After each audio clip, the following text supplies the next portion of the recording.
Wow. Honestly, I had to stop what I was doing because this is just, no, this cannot be real life. So the clout chipmunk is back. That's right, he didn't have enough of getting all those little clout points in his cheeks from doing his little Eminem disses.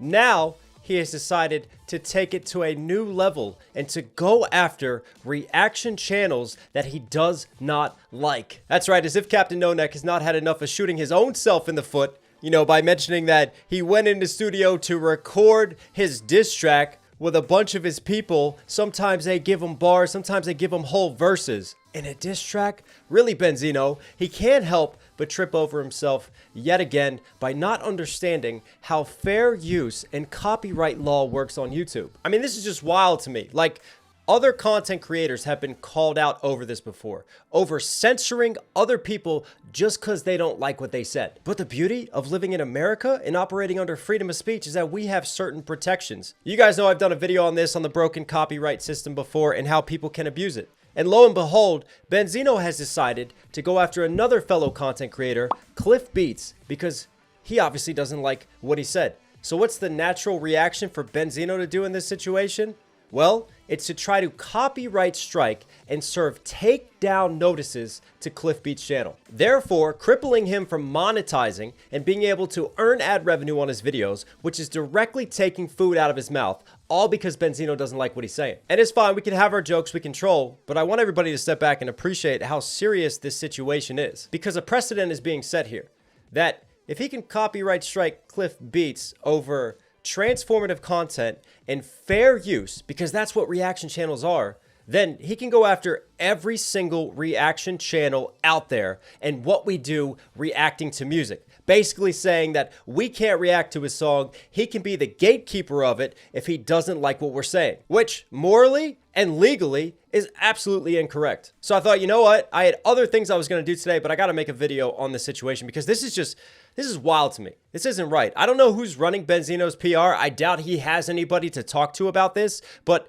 there is no way he's going to come out of this looking like a good person after literally trying to cancel content creators here on YouTube. And I'm sure I won't be the only reactor who speaks up on this, because you come from one of us, you're basically coming for all of us. You're coming for all of our livelihoods here. You're coming after the entire reaction community by doing something like this. Now look, as a musician myself, I've had reactors that have trashed some of my diss tracks. It's not like I'm sat here serving them copyright strikes and takedown notices, trying to get their channel pulled down, trying to literally cancel their channel. All because I don't like what they said about me. I'm sorry, that's not how this game works, my friend. And you claim that you know battle rap? You claim that you're involved in the battle rap community. You criticize Eminem, who gave us Body, who gave us 8 Mile, who's been more involved in battle rap than you have. All of a sudden, you're not really acting like a battle rapper here, are you, Benzino? In a diss track war. Somebody says something that upsets you, and instead of, you know, taking it to wax and firing back, you want to do underhanded, passive-aggressive modes of reacting to that situation. And you try to go out of your way to get somebody else canceled. It's not really someone who could take things on the chin. But I get it, because you didn't really write your own diss in the first place. You let someone else do it, a real battle rapper. And we'll see if I'm on deck next, because if he's going after Cliff, then I'm the next logical step. There's no reason not to come after me and to come after others. But I digress, boys and girls. Let's dive into Cliff Beats' reaction to the situation, because he's just had the news. He's just broke it. Shout out to Cliff Beats. Go support him. Go leave a comment. Check out his channel. But yeah, let's watch a little bit of what he has to say on this whole situation. Man, I promised myself I was going to be done talking about this. I was like, I've had it. It's childish. But it seems Benzino wants to get childish with me. You want to strike down my videos because I caught you? Because my people caught you? So you want to try to take down my videos? Well, here's the funny thing, Benzino, was... Look, what you have to step back from and look at is the psychology of this situation, right? Why would Benzino go after the channel who first leaked the story of him being a ghostwriter? If you really wrote it, right? Think about this psychologically, right? You would see something like that and be like, all right, that's bullshit. And you just keep it moving because you know your truth. Why then go out of your way to try to get the person who leaked the story, to get their videos leaking that story removed, to try to censor them? What are you covering up? What are you trying to hide? All that does is make you look more guilty. It's just label wild. I work with ain't gonna let that happen. So good luck with that, first off.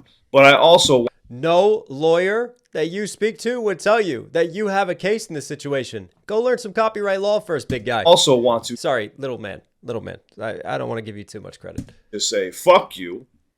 You suck. And it's funny that you're gonna go try to attack somebody who makes YouTube videos and try to help the culture.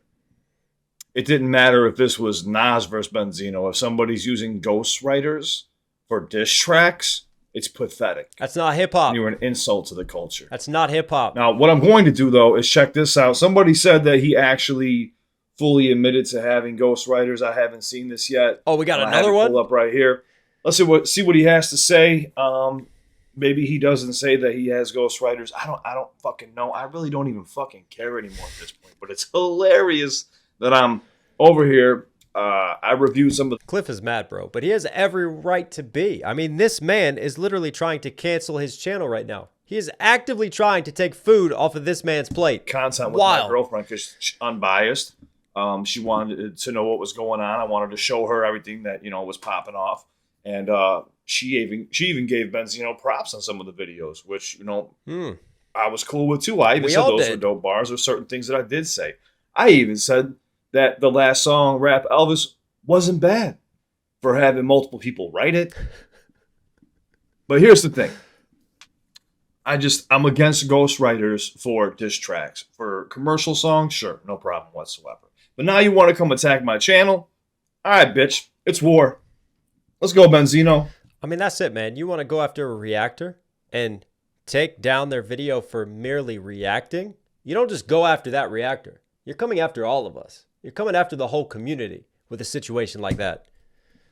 Oh, I hope you get smoked. It's not hope. It's going to happen anyway. He'll be crying on Instagram for money in a week. Let's go. All right, so what does he say? Benzino admits to having ghostwriters and makes it clear he is not half white but black and Puerto Rican. Defending your heritage? Okay. Asked, well, did somebody write it? Look, I was in the studio, and I was with the studio with some guys, and I was writing, and they was passing me lines, and it was just, yeah, you have a team. That's all I needed to hear. That's all I had to hear. Yeah, we have a team. All right, let's hear the whole thing. I was writing, and they was passing me lines, and it was just, yeah, you have a team. It's all right. I'm sure Eminem is in the studio with Royce, and Royce done gave him lines. All the amazing lyricists that he's been around, you don't think that they ain't gave him a line or two? Not in diss tracks. You're not bringing a team in the studio for diss tracks. It is your pen against the other dude's pen. That is battle rap. That is diss tracks. That is in the spirit of hip-hop. It is not in the spirit of hip-hop having a bunch of people help you write your diss track. That's not how it works. For diss records, no. Thank you, For Cliff. commercial records, for sure. When they bounce off each other, when they do like Bad Meets Evil and shit. Yeah. Of course they do. Even producers do that. Rick Rubin does that, and he's a fucking producer. They all do that. That's for commercial success, not for diss records. All the amazing lyricists that he's been around, you don't think that they ain't gave him a line or two? It's hip-hop. It's okay. The bottom line was, I spit it. It's not okay in battle rap. And the bottom line was, I killed it. The bottom line was I spit it? That's the first point you want to make? That's your big statement you want to underline and put in all caps. I spit it. What does that say psychologically again? The first thing he's not saying is I wrote it. That's the bottom line. The first thing he wants to say is I delivered it. Well, what does that insinuate right there? I delivered it. I spit it. You know? He's basically just justifying and outing himself for ghostwriting. The bottom line was I spit it. And the bottom line was I killed it. And the bottom line was a lot of that I've been researching for years. As far as the stuff that's in it. Researching what? What were you researching in rap? Oh my God. He's just basically saying, I don't know what the fuck I'm talking about. What were you researching? The line was I killed it. And the bottom line was a lot of that I've been researching for years. As far as the stuff that's in it. Yeah, of course I wrote that. It seemed like you got built up. Hold up, you contradicting motherfucking little... Somebody said, yo, relax, he's not 5'3". Dude, this motherfucker's 5'3", maybe 5'2". Guys, and I was writing. Look, Everybody got a team. Oh, by the way, you're not just in a studio with some guys. I guess you're in fucking motels with some guys with one bed. Let's check it out. People ask what it's. Cliff does not drop diss tracks. This video is a diss video from Cliff. He is firing shots. Somebody write it. Look, I was in the studio. It's diss track season 2024. Cliff is firing. And I was in the studio with some guys, and I was writing, and they was passing me lines, and it was just, Passing you dick? with some guys, and I was writing, and they was passing me lines, and it was just, you have a team. Yeah. No, you don't. You don't have a team for a diss track. That's not in the spirit of hip hop with diss tracks, man. It is just wild to me that, again, this man is coming after one of us here on YouTube merely for reacting. Because the first strike that he gave Cliff and that he claimed was not Cliff like leaking this information. It was Cliff reacting to his diss track. Merely the reaction that he's trying to serve a takedown notice to. I mean, just think about that and the ramifications of that in that entire situation. But hey, I get it, man. There's people in the comment section going back and forth that want to defend Benzino because he never tells lies. He never makes up information. He never spreads misinformation, does he? He's a really genuine, honest guy, right? Em was at the Lions game, right? Throwing middle fingers up to all the Kansas City fans. And I noticed one thing about him up in that skybox, that big skybox. He didn't have one black friend up there with him. The one time you see this dude in at the Lions game, he ain't got no black friends, no black person in the skybox with him, not one. But Eminem that's your guy, though. He did. Where was he?